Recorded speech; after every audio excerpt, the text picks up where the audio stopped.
International എയർപോർട്ടിൽ ചെന്നിറങ്ങുന്നു. അതൊരു വൈകുന്നേരം ഒരു 3 മണിയൊക്കെ കഴിഞ്ഞ സമയത്താണ് ഞാൻ അവിടെ ചെന്നിറങ്ങുന്നത്. അപ്പോൾ ഞാൻ നേരത്തെ തന്നെ ഒരു ടാക്സി, ഒരു കാർ ബുക്ക് ചെയ്തിരുന്നു. ഒരു ഇന്നോവ ക്രിസ്റ്റയായിട്ട് ഒരാൾ കാത്തു നിൽക്കുമെന്ന് എൻ്റെ അടുത്ത് പറഞ്ഞിട്ടുണ്ടായിരുന്നു. അപ്പോൾ ഞാൻ എയർപോർട്ടിൽ നിന്ന് പുറത്തേക്ക് ഇറങ്ങി ചെല്ലുമ്പോൾ ഇയാൾ നടന്നു വരുന്നു. എന്നെ കണ്ടപ്പോൾ തന്നെ അയാൾ തിരിച്ചറിഞ്ഞു. അയാളുടെ ദൃശ്യങ്ങളൊക്കെ പകർത്തിക്കൊണ്ട് ഞാൻ ഈ കാറിലേക്ക് നടക്കുമ്പോൾ ഇങ്ങനെ പരിചയപ്പെട്ടു. അദ്ദേഹത്തിൻ്റെ പേര് വിചിത്രമായൊരു പേരാണ്, പഞ്ചാബ് റാവു. കേരളവർമ്മ എന്നൊക്കെ നമ്മൾ കേട്ടിട്ടുള്ളത് പോലെ തന്നെ പഞ്ചാബ് റാവു എന്ന് പേരുള്ള ഒരാൾ മധ്യപ്രദേശിൽ ജീവിക്കുന്നു. ഏതായാലും പഞ്ചാബ് റാവുവിൻ്റെ കാറിലാണ് അടുത്ത 2-3 ദിവസം ഞാൻ ഇനി യാത്ര ചെയ്യുന്നത്. അങ്ങനെ ഞങ്ങൾ ഭോപ്പാൽ നഗരത്തിലേക്ക് യാത്ര ചെയ്യണം.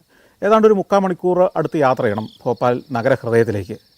ഈ വിമാനത്തിൽ നമ്മൾ ഭോപ്പാലിലേക്ക് ചെന്ന് ഇറങ്ങുമ്പോഴും ആകാശത്തുനിന്ന് കുറേ തടാകങ്ങൾ കാണാം. ഇത് ഈ ഭോപ്പാൽ നഗരത്തിൻ്റെ നടുക്കും നഗരത്തിൻ്റെ പരിസര പ്രദേശങ്ങളിലുമൊക്കെ നിരവധി തടാകങ്ങൾ, ലേക്കുകൾ.